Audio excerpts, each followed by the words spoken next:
Shalom semuanya, perkenalkan, nama saya Abraham Syahan dari Fakultas Ilmu Pendidikan Ekonomi dan dari Universitas Pancasakti. Di sini saya akan memaparkan dan menjelaskan beberapa poin yang ada di mata kuliah sumber daya alam dan sumber daya manusia.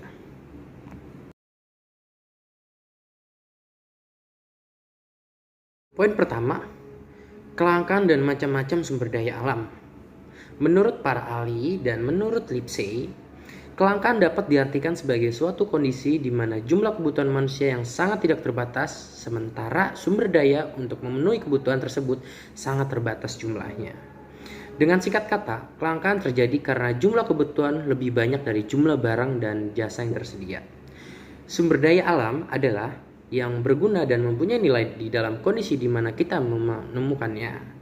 Sumber daya alam meliputi semua yang terdapat di bumi, baik yang hidup maupun benda mati, yang dapat dimanfaatkan bagi manusia terbatas jumlahnya, dan pengusahaannya memenuhi kriteria-kriteria ekonomi, sosial, teknologi, dan lingkungan.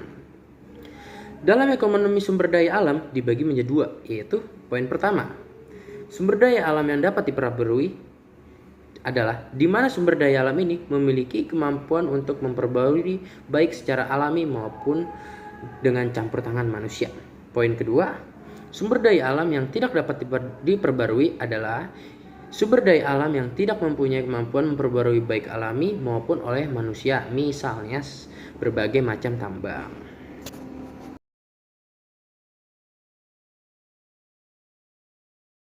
Dilanjut dengan poin mengukur kelangkaan sumber daya alam.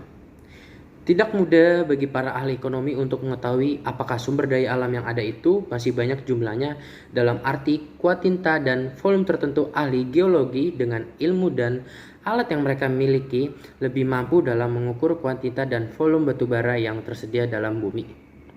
Selanjutnya, persediaan dapat ditingkatkan baik dengan penemuan deposit ataupun dengan teknologi baru yang dapat mengubah sumber daya alam yang tidak ekonomis menjadi sumber daya alam yang ekonomis.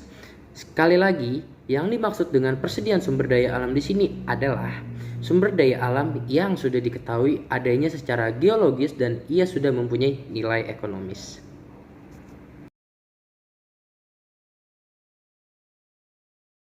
Dilanjut dengan poin pengukuran ekonomi terhadap kelangkaan. Pendekatan dengan biaya produksi maupun scarcity rent harus dikaji ulang mengingat kondisi pasar yang ada.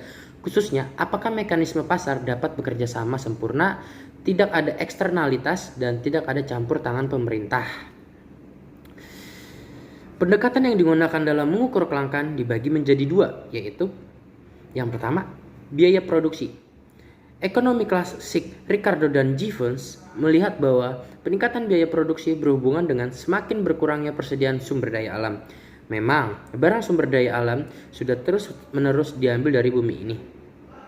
Barnett dan Morse telah meneliti pola perkembangan biaya produksi untuk komoditi ekstraktif sepanjang sejarah perkembangan industri di Amerika Serikat.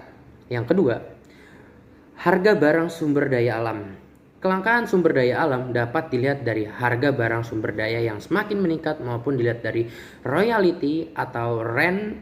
Rent adalah harga bayangan satu satuan barang sumber daya dalam persediaan atau stok. Bila seseorang tertarik pada kelangkaan, maka rent lebih tetap sebagai alat pengukurnya. Namun, bila seseorang berminat untuk mengetahui banyaknya pengorbanan dalam memperoleh barang sumber daya alam, maka harga lebih tepat sebagai indikatornya karena harga sudah mencakup biaya produksi dan rent. Selanjutnya, karena rent sangat sulit untuk diamati, maka harga lebih banyak dipakai sebagai indikator baik untuk melihat kelangkaan maupun pengorbanan guna menghasilkan barang sumber daya alam.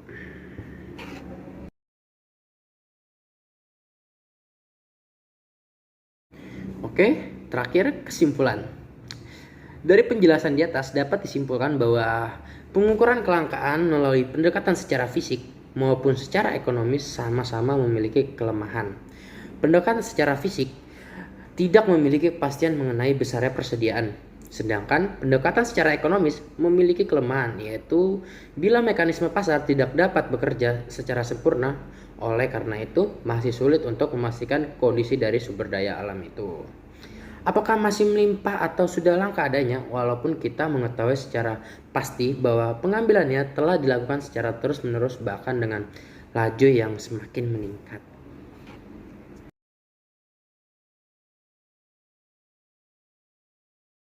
Sekian, terima kasih dari penjelasan saya. Mohon maaf bila ada salah kata.